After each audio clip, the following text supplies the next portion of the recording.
I love your hat. Thank you. Well, it's because it's St. Paddy's Day. That's brilliant. It's St. Paddy's Day. So today we're talking from the other side of the world. Well, one of us is. Well, no, we're both talking from the other side of the world. It's all a matter of perspective, Tina. Depends on where you are. Yes. So I'm talking from Epsom in Surrey, and not in a car park. Makes a change. Makes a change, yeah. And some people are going to wonder what that means if they've not been watching any of the videos. And where are you, Tina? I am in the Sunshine State. I'm in Orlando, Florida, with Dr. Richard Bandler and the wonderful Lavals on their spring trainings, helping out as usual. Fabulous. And when the last one was it 2 years ago? Yeah, I was here in March 2020 when the great pause began. Had our flights cancelled, had a difficulty getting home. It was very exciting. And here we are 2 years later. And it's like nothing's happened. You know, nobody's wearing masks. The sun is shining. I'd show you, but if I open the curtains, you won't be able to see anything. Yes, I'm in my hotel room. Hasn't that quite 2 years place to be. Just flown by? Strangely, yes. Although while you were in it, it didn't feel like it had flown by, did it? No, I suppose not. Yeah. There's very much a time distortion. Yeah, in the moment it was slow time down, but when I look back over the last 2 years, well, it's gone very quickly. There's been a lot happen. Yes, there has. Yeah, I mean, all those things that we thought about doing a decade ago are coming into fruition. What do you mean in terms of what we're doing? Us personally, in terms of what we're doing personally with the business, with the business. I mean, we talked about stuff 10 years ago that we didn't have the technology to really put it together and do it, and then we didn't have the time, and then suddenly we had both. And now we've got time and technology. Kind of just holding together with duct tape and. But you do realise there's a massive solar flare going on at the moment, isn't there, as well? That's affecting things. My partner Maggie was doing a YouTube, an interview with somebody yesterday, and on 4 occasions, never happened before, they both had to stop because the connection was so bad and just reconnect. So I'm hearing there's lots of tech issues going on. Well, we've actually had solar flare. We've had tornadoes. We've had tornado warnings, severe weather warnings. People have lost houses, buildings have disappeared. Yeah. Luckily, the hotel we're in is apparently the safest in Orlando, and it was specifically built to withstand tornadoes and hurricanes. Fabulous. Just what you need. How reassuring. Okay. How reassuring. I'm just closing a few things down. I've got a few things popping up on my screen. I remember in. Well, I'm sorry. I remember we were here about 15 years ago. And a really bad storm came through, and there was a moment when we were actually in the eye of the storm, and we went out in the car park, and it was bizarre because it was perfectly quiet and still where we were, and around us you could actually see the storm. That's amazing. I've had that experience once. I was in Florida as well. When was the O.J. Simpson thing going on? I can't remember now, but everyone was intrigued in that. So it was around about the same time, and it was deathly quiet. In fact, I'll tell you what it was. It was like lockdown. It's like there's no traffic, isn't it? Yeah. Still, and there was just the quietness. But around you, was it if you can keep your head while all around you are losing theirs? Kipling. Yeah, maybe you haven't got a clue what's going on. Yeah, I remember that's my version of it. In 2020, we were in this room in the hotel, and outside you have International Drive, which 24/7 is just full of traffic and people. Yeah. And I looked out the window and there was nothing. There were no people. There was no traffic. And I thought, well, it's either the zombie apocalypse or the Triffids are coming. Well, the Triffids depending upon your age, really. Zombies, anyone under 30, yeah. Anyone under 30. Anyone older will know what Triffids are. So I'm just curious. So what's the vibe? Is everyone kind of like business as normal back in the good old US of A? Everybody is so excited to be here, to be back in the training environment. Richard is on fire. It's like he's been sent to his room for 2 years and he's come out like, boom. He's absolutely amazing. John and Kathleen, as always, the seminars are going really well. There's normally a lot of Brits here for these seminars. There isn't this time round. In fact, there's just one Brit in the trainers training at the moment.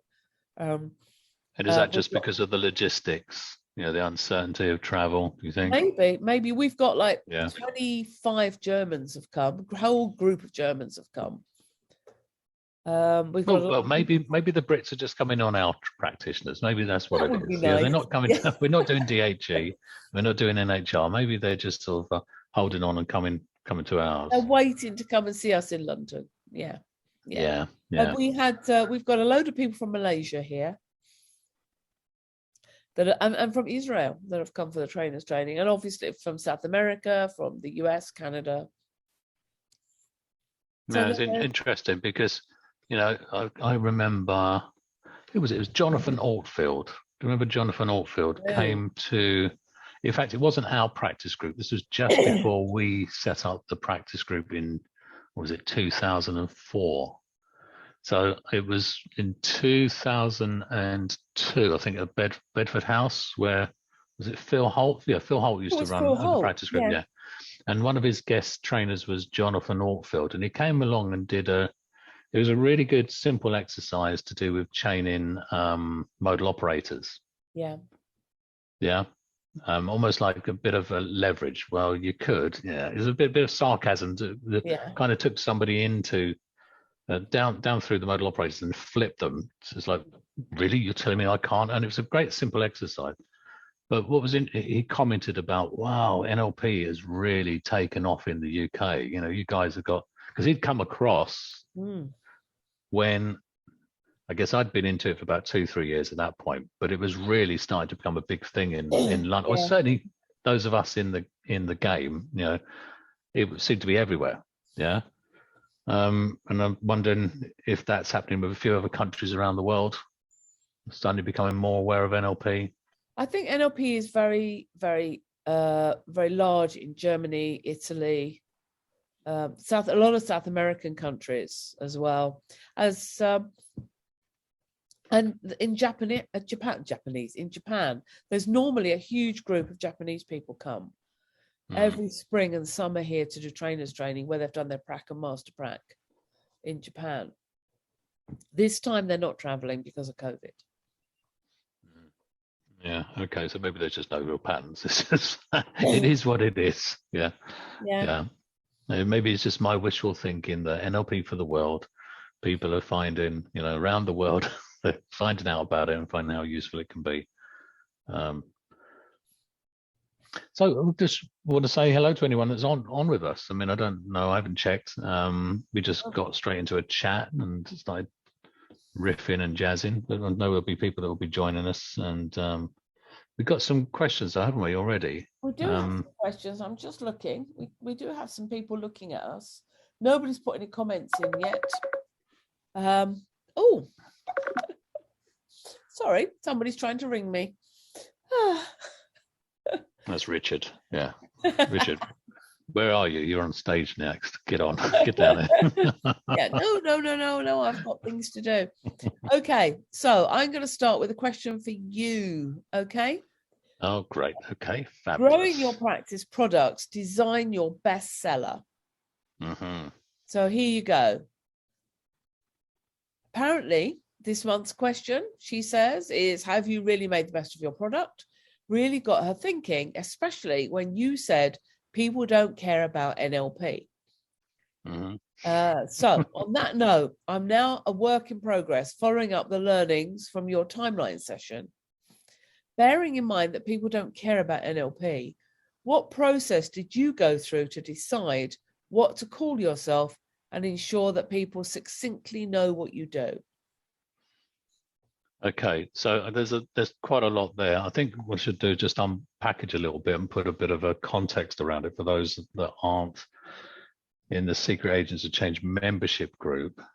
So this month, the lesson I did in relation to growing your practice was to do with products, and I called it Designing Your Bestseller, which I know I did it purposefully. Everyone wants to be a best-selling author at the moment. Everyone wants to, and when I say everyone, I know it's a huge gross generalization, but everyone wants to have their authority piece. So I wanted to say that would catch people's attention, because writing a book, as much as it's useful for building authority and building an audience, going into the detail of signing up your clients when they're contacting you is an area which I've seen so many people kind of skim over. Yeah. So it's like they concentrate on, like, I got my terms and conditions. Yeah, done that. Spent 20 minutes on that. I've got my consent form. Yeah, I've spent another 10 minutes on that. But there's a whole process at the very beginning when, so imagine this, you've done all this work contacting people, getting their attention, building up an audience, and they come to you. Have you done the best job, designed your bestseller? In this case, the bestseller is your coaching, okay? It's the coaching that you do. Yeah. So have you really designed it to make sure that any calls that you get converted, if they're right for you, by the way, not just every call, but anyone who's a good fit comes in to see you and goes out being a raving client. And what I mean by a raving client, they're just not a lunatic, but a raving advocate for you. You know, they go, oh my gosh, that was amazing. I've got to go and tell everybody. So it's about taking a little bit of time. And I did a timeline exercise, taking people from the end result of somebody having left and had an amazing experience back to when the session was ended. We skipped doing the session, okay, because what happens there? Who knows? You know, that whatever happens in the room, doesn't it? Yeah. Yeah. And then we looked at so it's like the pre and the post processes for your bestseller, which is your coaching session. Yeah. So that's the pre-frame. That's what we did, and we did 2 timelines. One as the client. So what would have to be there for them to have a smooth journey? So like, what would an ideal journey be? Would it be if they're ringing, someone actually takes the call? How about that as the concept? Well, yeah. Or if they're emailing, someone gets back to them in a good time and follows up, yeah? Or schedules a time. Yeah, what has to be there to make sure they're not having to work unduly. There's no delays. They don't get lost in the process, yeah? And then what has to be there from your perspective? Have you done your best? Have you really designed this to be of service to someone, to make it, you know, smooth and as easy for you and for them? Yeah. So that was the lesson. Yeah. But I made the point at the very beginning, and I dropped this in when I was saying that to get people in to see you is one of the hardest things. There's a huge investment in time, money, effort in terms of marketing and advertising. So when they arrive, you want to make sure that if they're the right fit, you've got them. Okay. And I just dropped this in as a phrase, really, which must have really resonated with this person. So, and by the way, people just really don't care about NLP. No, they don't. What they're interested in is what can you do for them? Yeah, they want the result. They don't care how you do it. They don't care whether you're going to use NLP or any other process specifically. Yeah. They just want the result they want. Yeah. And so that was the question that obviously must have touched a nerve with them. And actually, I think it's a point that became very, very, it became very clear to me. It's probably about 10 years ago that a lot of people, especially in coaching, they get so bogged down with what it is that they're doing and really do forget about what's it doing for the client. Yeah. They talk about being a hypnotherapist. Who cares? Yeah. They talk about being a coach. Who cares? Yeah. Talk about being who cares? Yeah. And it came about because someone said to me, "Oh, nobody's booking on." In fact, no, I won't mention names. Someone said, "No one's booking on NLP trainings."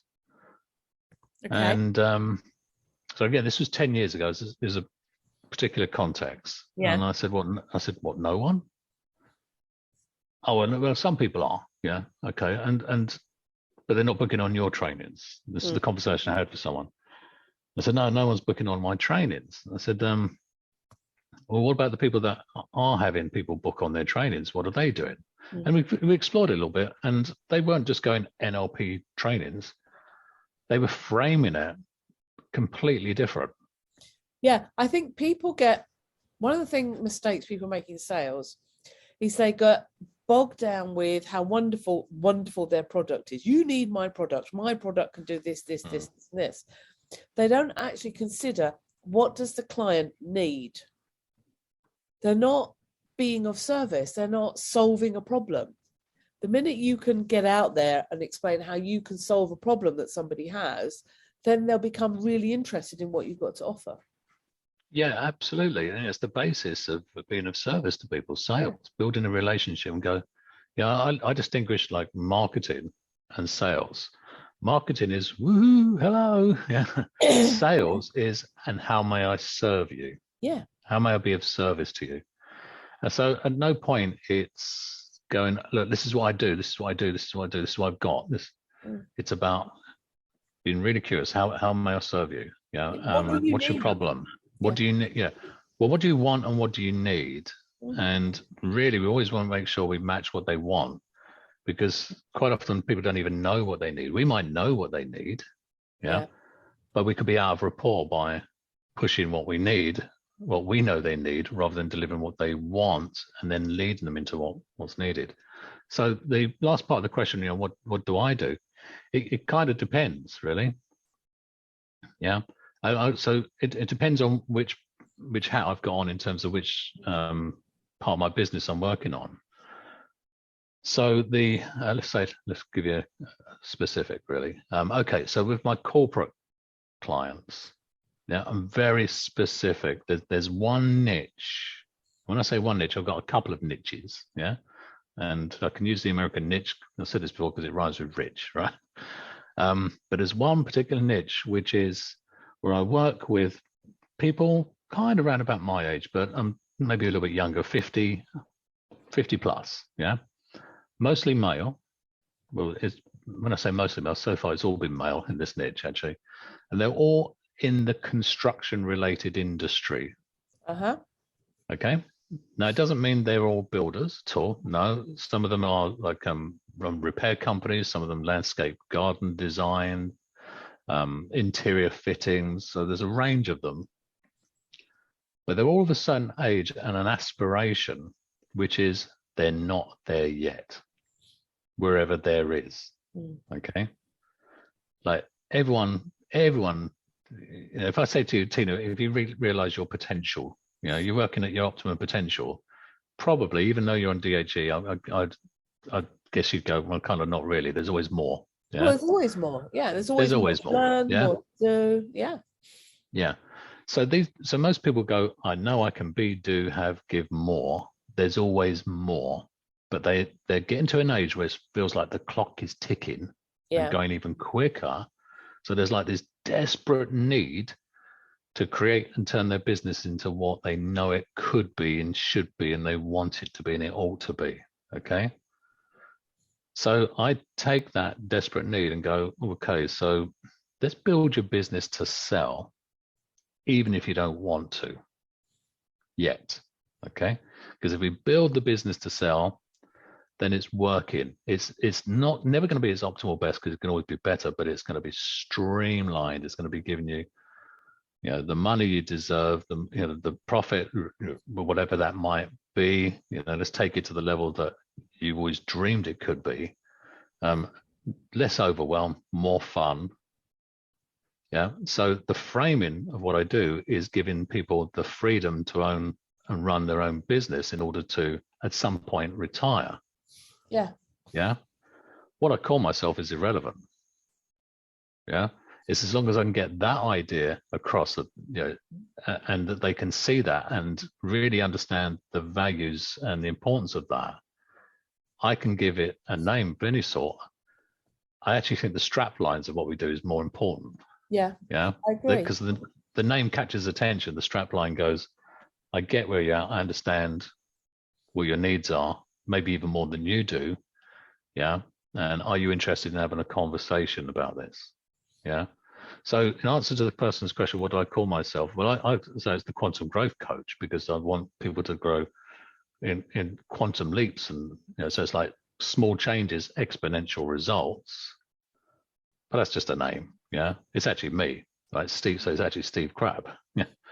But what does Steve Crabb do for you, give you, get you? Steve Crabb will guide you, mentor you, give you a kick up the attitude or whatever's needed, be the co-navigator to get you from where you are now and to exceed your expectations. Yeah. And if you're interested in that, let's have a conversation about that.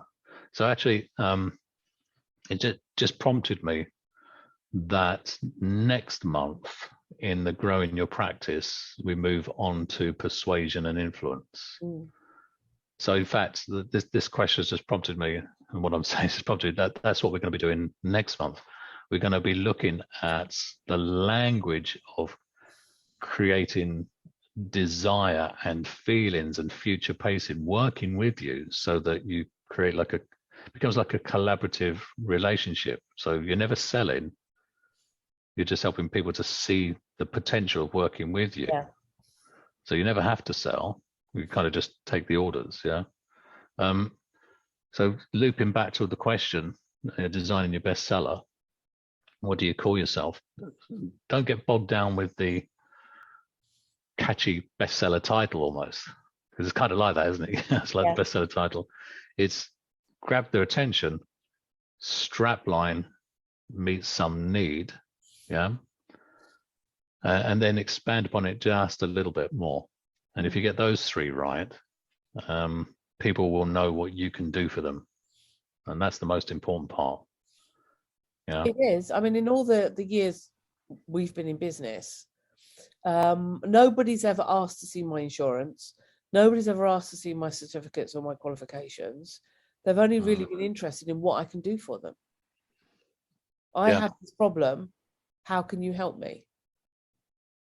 And I think that's the thing. Look at sales. Yeah, and that's the thing, is that's one of the biggest shifts that people can get. It's like really being sincerely from a place of service. Yeah. Yeah. Am I doing a good enough job to deliver my service to help these people? And I'm not talking about, faking the sincerity. Was it Tony Robbins said, fake sincerity, you got it made, which I thought was really funny. If you can fake sincerity, you got it made. It's sincerely wanting to do the best for that person. And really, I know you and I have similar views on the word empathy. I think empathy is a bit overrated in terms of a tool for working with people. It can lead to a lot of compassion fatigue. It can. But I think it's essential. That's what that timeline exercise was about. It was about having the empathy for the person who's in a desperate need. And have you done everything within your power to make sure that their journey to come and see you is as smooth and as easy and as effortless as possible, so they turn up in the best state they can be, so you can do an amazing piece of work. And then when they leave, everything is, you're not having to make them work in order to go out there and be, your advocate, your best fan, raving fan. And that all comes from, if it's self-serving, it doesn't work. It's got to be really from a place of service. How can I make this the best service? That's been the theme all the way through, hasn't it? I started off with preeminence almost a year ago, being great at what you do. I think that's a piece that a lot of people miss. A lot of people, I think it's the training they get, where a lot of people are script bound, where they go and learn a course, and it's, if you've got somebody with this problem, then you use this script. If you've got somebody with this problem, you use that script. And you and I have had conversations on this before, where people will go, oh, I've got someone coming to see me next week and they've got blah, blah, blah. what do you suggest I do? And you don't know what you're going to do to help that person until they're sitting in front of you, because it's not until you calibrate. And I think there's not enough focus on that ability to calibrate. So which is why I'm going to digress now. I'm really excited that we've got Eric next week, because Eric will definitely get people looking at calibration differently. Yeah, but totally. So actually, there's a couple of things I want to talk about that. It just occurred to me, I think a lot of people with their training can make people problem focused. Yes. And technique focused. So problem and technique centric rather than solution and human focused. Yeah. Yeah. Really thinking about the person that's in the room and how, what is the best solution for them? And I think there's two completely different feelings that come with those. Yeah. There are. Yeah. It's and I think people are looking at, well, I mean, we've got a question here that's been asked where somebody's asking, oh, that's interesting. How did I do that? Somebody's asking about a client where their partner hoards. Mm-hmm. And what are the kind of things that I would do with somebody with a hoarding issue? Well, that would depend on what the hoarding is really about.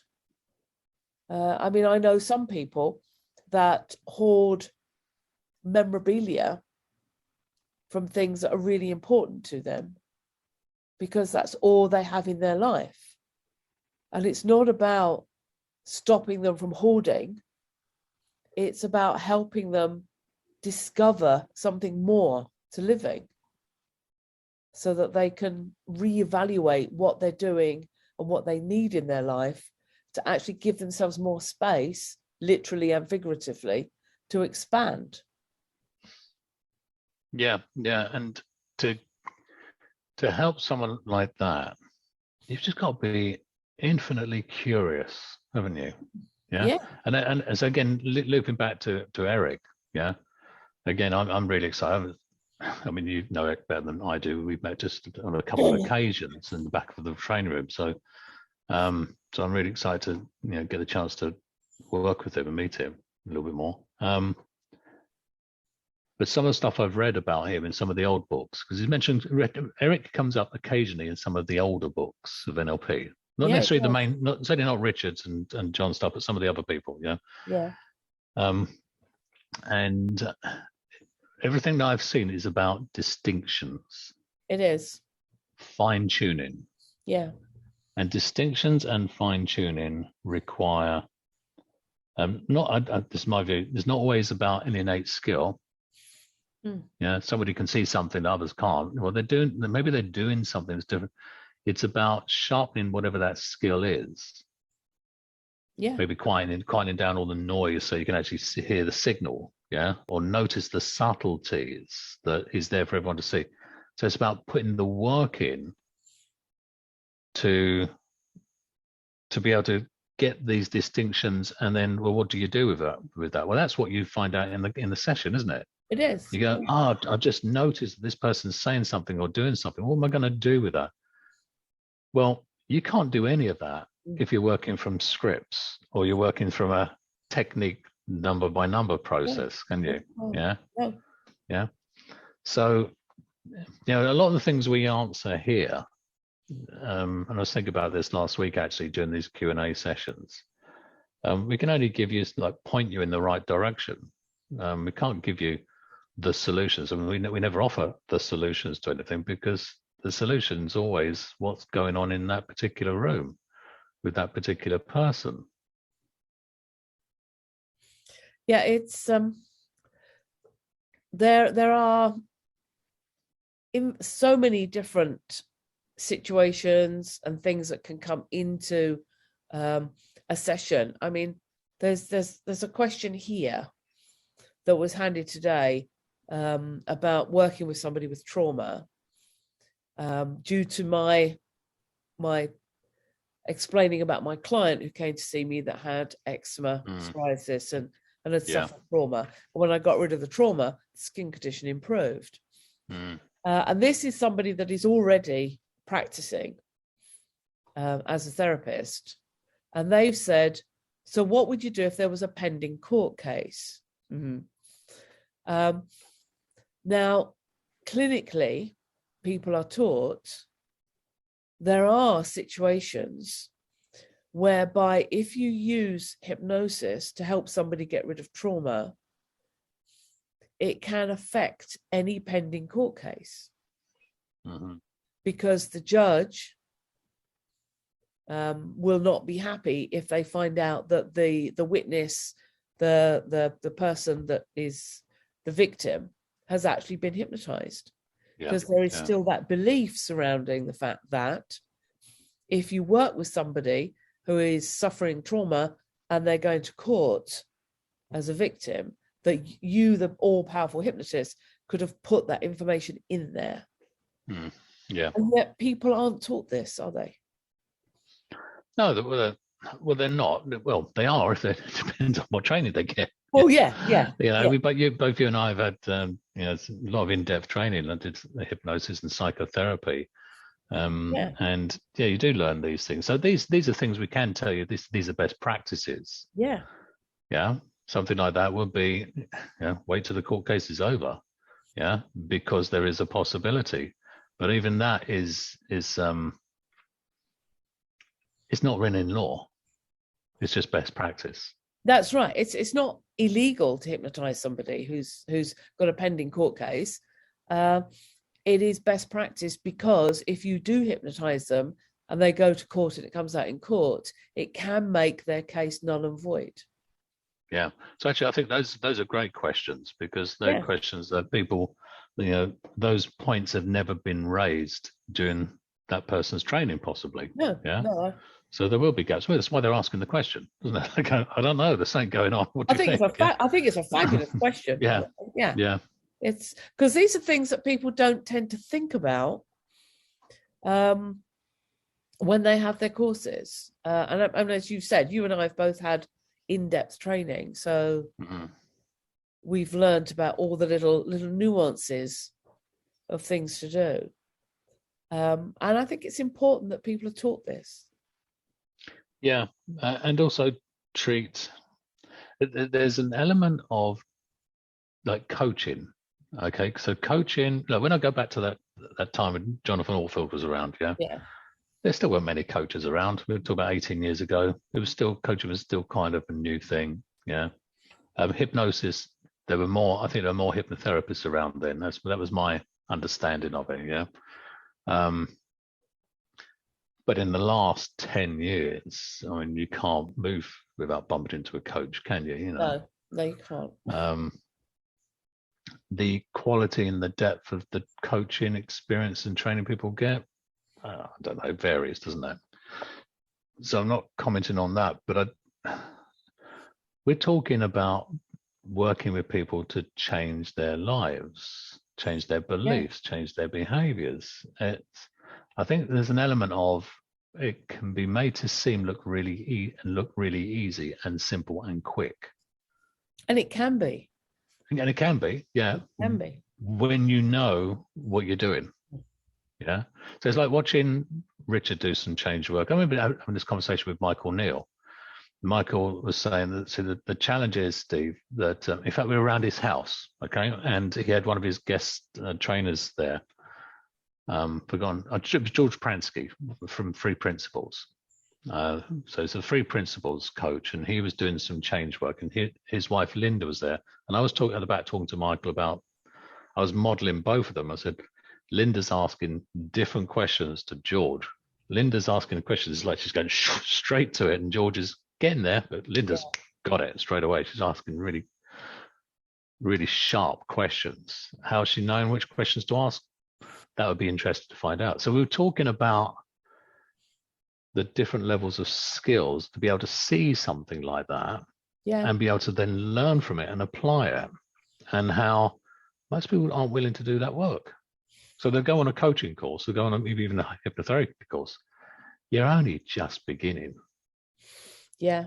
Yeah. The real work is getting in there, working with people and finding all these little nuances. Yeah. And constantly learning. So I think there's an element of one, seeing people that are really good at what they do, but they've put in the decades and they make it look easy. Yeah. And a lot of people think they just can go do a course, even if it's a 10-day course or a 14-day course, or even some people do a 3-day course and suddenly they've got a piece of paper and they're out there. And they won't know these nuances. Mm. You know, they won't know these nuances. So, you know, that's why we do this, isn't it? You know, it's I think it's also important that, I mean, so within like something like clinical hypnotherapy, if you join some of the big associations, like the courses we do are accredited by the General Hypnotherapy Council, they want all their hypnotherapists to have supervision, to meet with a peer once a month to discuss clients, their experiences and what's happening.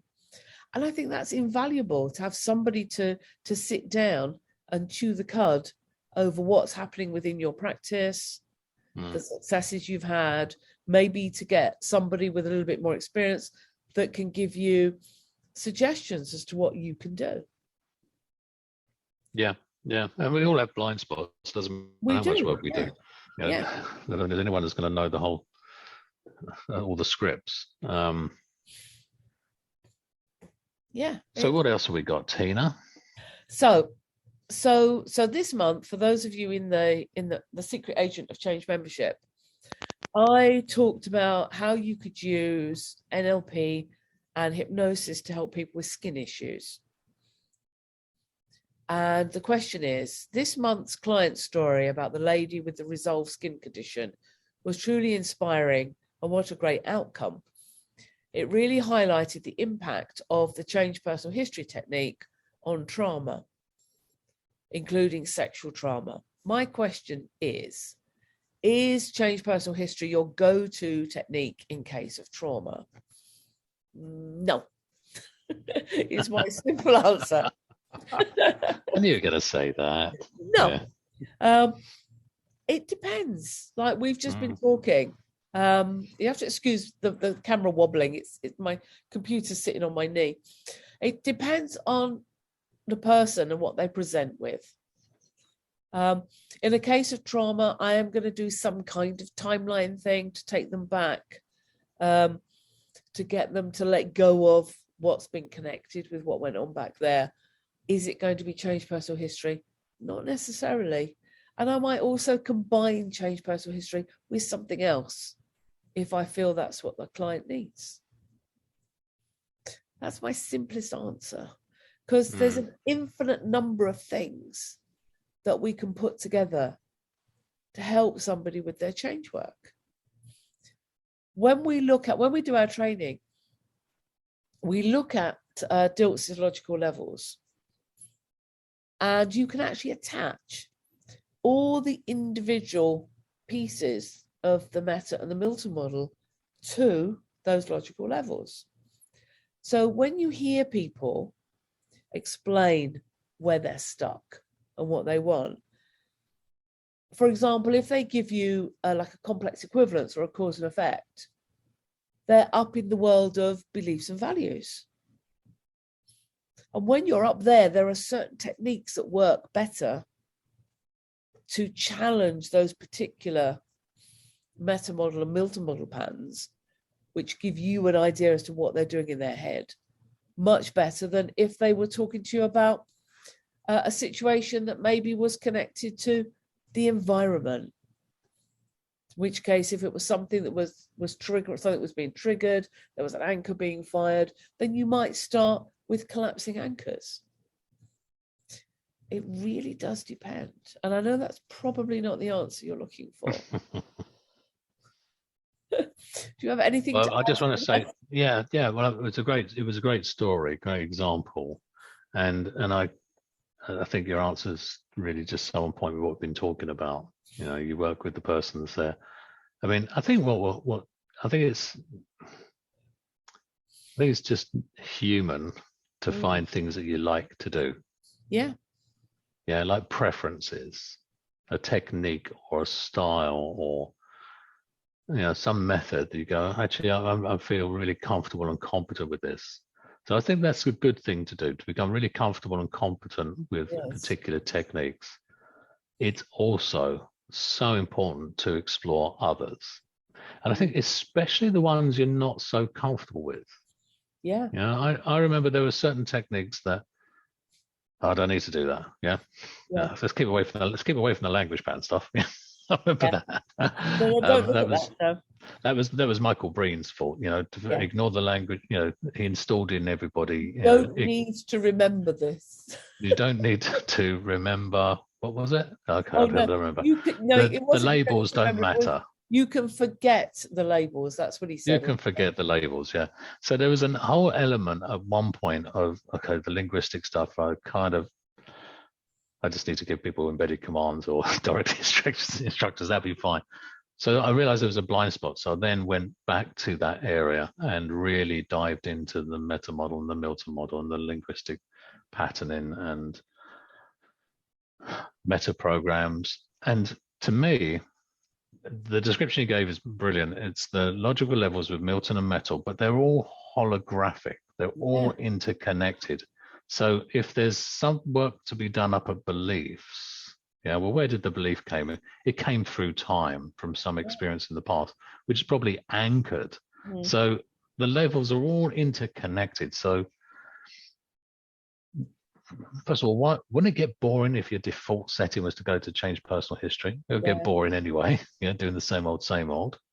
And what happens if the way you do change personal history wasn't effective with that particular person for whatever reason? So I think it's the core of what we teach. For me, it's the core of what we teach. It's giving people not just a massive toolbox of many things, but a toolbox where they got more flexibility and range than the people that come in to see them. Yeah, I remember Rich saying, years ago, he said, if what you're doing isn't working, do something else.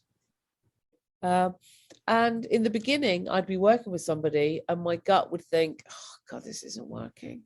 And I'd actually hear Richard in my head saying, time to do something else. Time to do something else. Or something else out the hat. Yeah, so if you've got a blind spot, if there's something you kind of a bit adverse to, go back and practice it.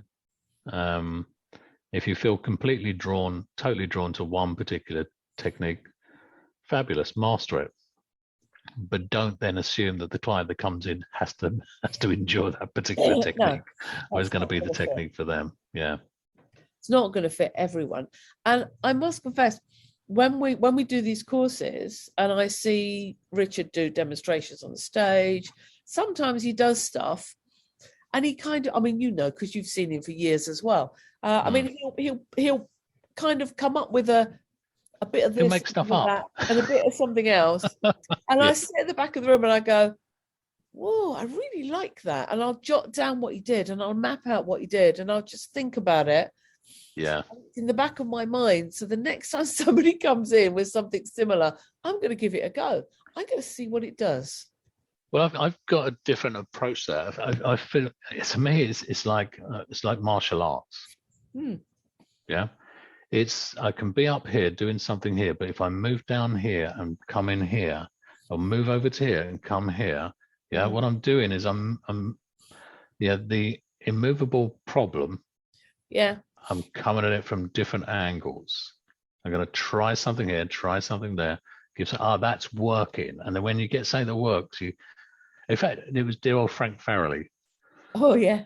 Who, when I came up to Leeds that time, when you had Frank as a guest, and I think you said have a go at modeling him, and that was pointless. I just came off stage completely tranced, like I thought I was hypnotized by Milton Erickson. But anyway, there was a thing that he said, because someone said to him, how do you know what questions to ask, what to do? And he said, well, the angels tell me.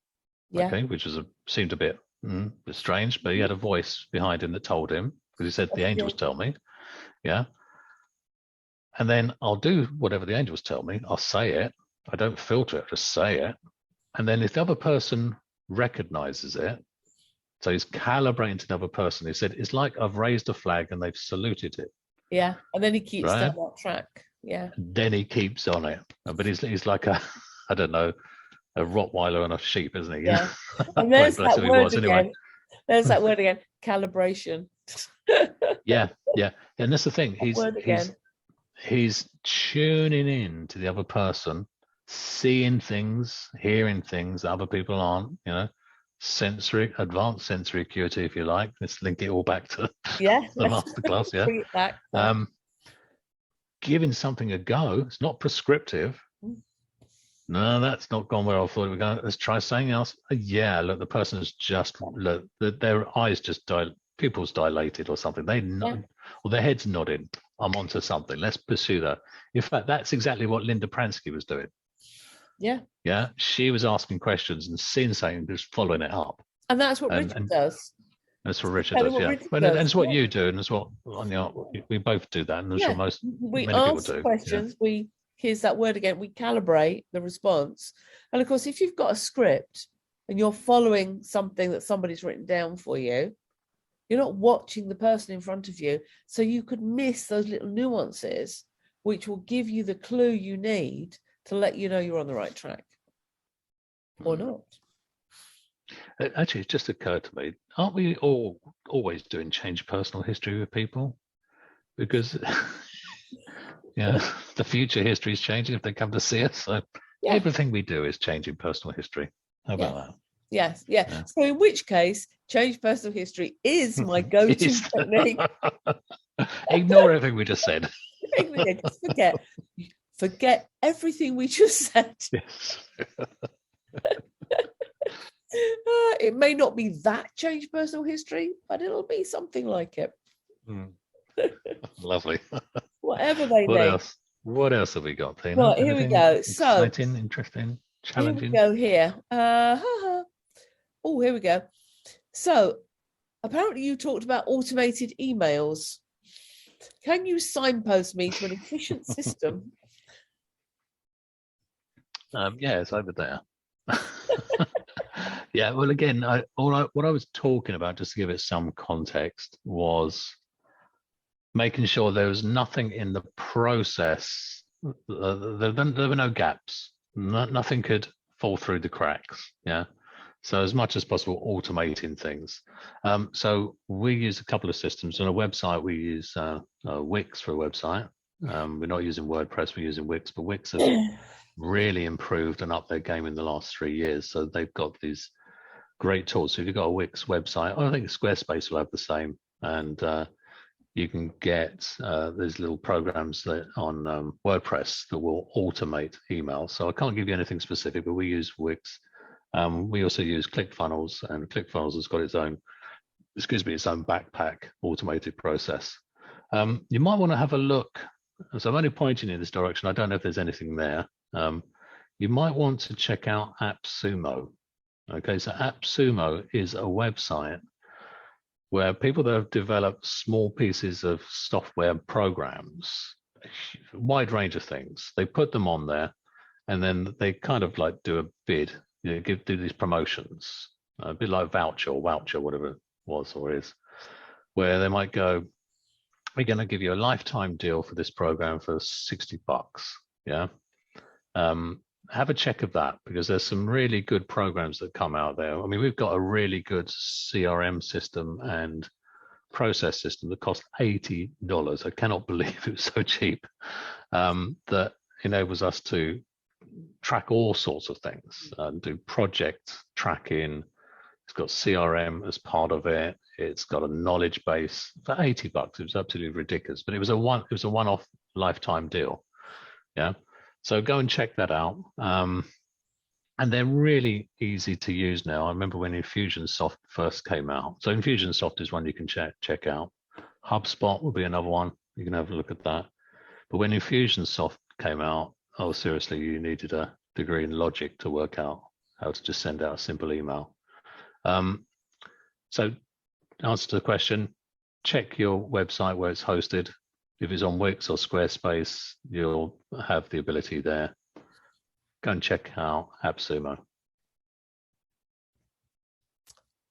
The next one here says, I'm a work in process with regard to referrals, and I'm researching this. Networking seems to be key, but how to keep it cost effective and manageable?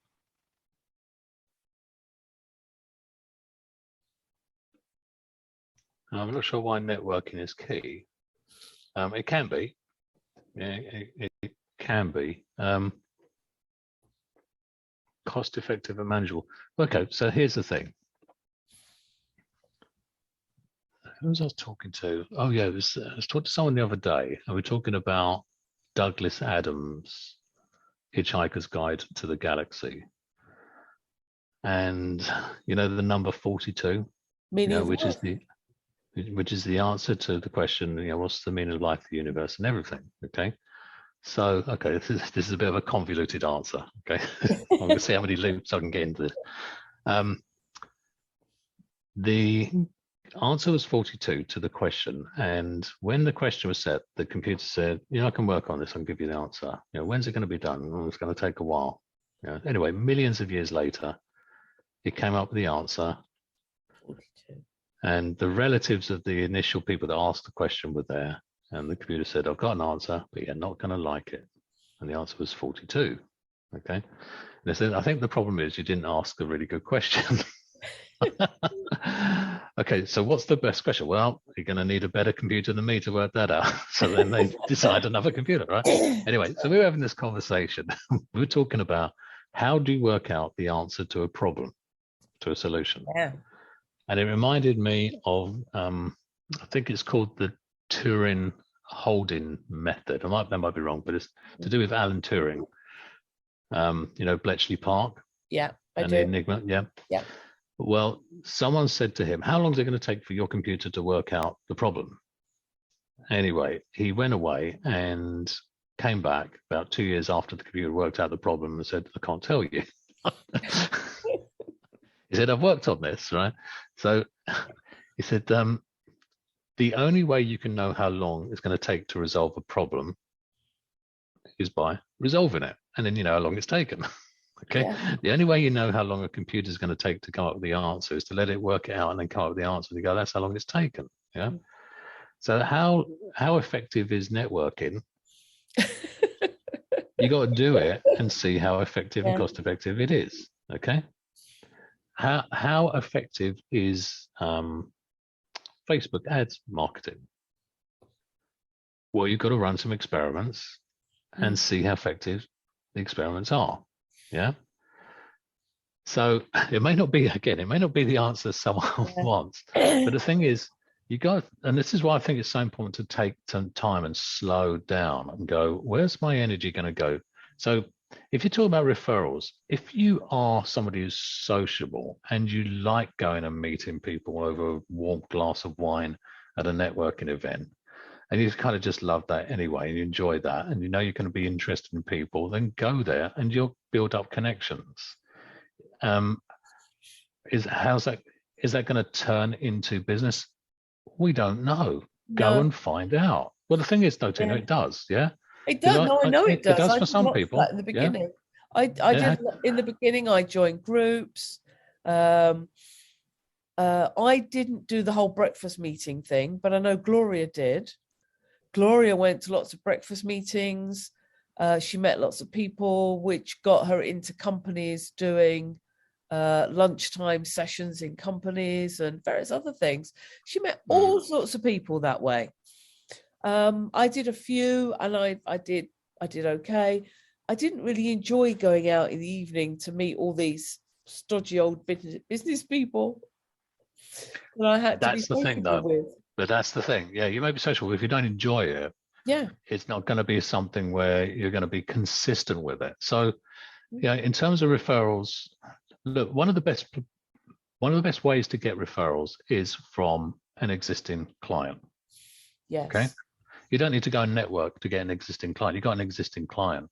One of my clients, he sells really high end, does really high end garden design. So it's £60,000 plus for a garden now.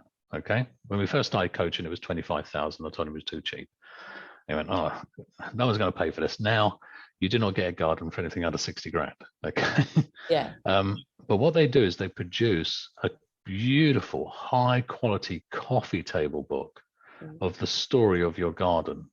Okay. So he's a gold medal Chelsea winner. Yeah. And these books are unique. And he gives them 2 or 3 of these. Yeah. And that brings in a whole stream of clients, as well as the garden. Yeah. People have dinner parties. We go, this is amazing. Yeah. So he's not offering Marks and Spencer's vouchers. He's not offering anything like that. No. But he's doing something to remind people of who he is and what he's about. In fact, we were talking about this because I was saying we could probably come up with 150 other ways to get referrals. Yeah. Let's maybe explore a couple, but they've got to be this way. They've got to be high end for him. Yeah. It works. Yeah.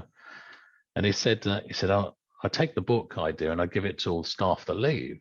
And I went, what? He said, no, when they leave, most people just go, okay, you're leaving. Bye. Thanks for the time. He said, I really appreciate the time they've been with me. So I give them a book of all the photos of all the different jobs they've worked on. And they get it. And he said, half the people come back.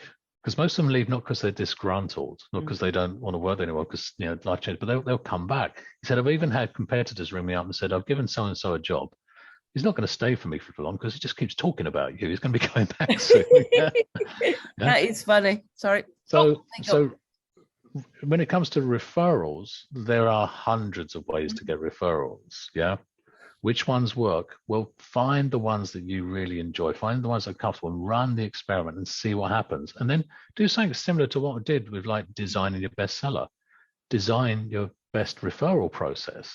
What else can you do to get people to think about you when they go, I know someone that's got a problem. Tina, she's the person. So you need, I think you need to have a certain personality. And you need to be able to wander into these networking situations, gatherings, and just light up the room and connect with everybody around you. So, Gloria did really well. When I was in the mood, I did okay. I did more than okay when I was in the mood. But, if I wasn't in the mood, then I didn't actually go. And that's a good thing. Because you do need to be absolutely. in the right state of mind. And the thing is, look, we're NLPers, yeah. If you feel that networking is the key, that's what the conclusion you've come to, and I would question that, yeah, because I think you can build as good I don't do any networking. I don't anymore. I don't do any networking, yeah. And I've still got a very profitable, flourishing business, yeah. How do I get that? Well, I get mine by doing something. An event, and people go, I want to work with you. Yeah. Okay. And I get it from referral. Those two areas. Yeah. I get referrals from past clients. I work with them. I help them solve their problems. They come back. They send other people to me. Yeah. Yeah. So if referrals is a direction to go in, which I suggest it is, yeah, look at a way to get your clients to refer people to you. Yeah, in a way that's not pushy, but somehow you remain front of mind to them as well. If you are interested and you feel networking is the key, go and find people that love it, that love networking, and how do they do it, and model them, and then run the experiment and find out. Yeah, and track it. Track your time spent. That's one way of doing it. Track the time that you spend on it, so you can work out the when you get a customer. Yeah, well, when you get a client in, you can go, well, I just signed a client up, and it might be a £10,000 coaching program, and I spent 40 hours on that. Well, okay, that's okay. At least you know what your investment cost is to acquire that client, and is it worth it? Yeah, that could be worth it. Yeah, but if it's if the maths don't add up, that you've run the experiment. At least you've run the experiment, and now you've got the maths. And most people don't do that. So look, I'm aware of the time. So we've had a few people on. I don't see any comments, but I know we've had people around. Yeah. I've enjoyed catching up, Tina. It's been good to see you. I will be back in the UK in a couple of weeks. I've got one more Fabulous. week while we finish off the trainers training here in Orlando. And then I'm going to spend a week sitting in the sun in Florida. Might even come home with a tan. You don't know. Bully for you. All right, fabulous. Thank you, everyone that's been here and who's going to be watching this. Yeah. And we'll see you on the masterclass with Mr. Eric Robbie, 24th of March, I think it is. Yeah, check it out. A week today, Eric Robbie. A week today. Yeah, fabulous. Bye, guys. Bye, Steve. See you when I get back. Be well. Bye.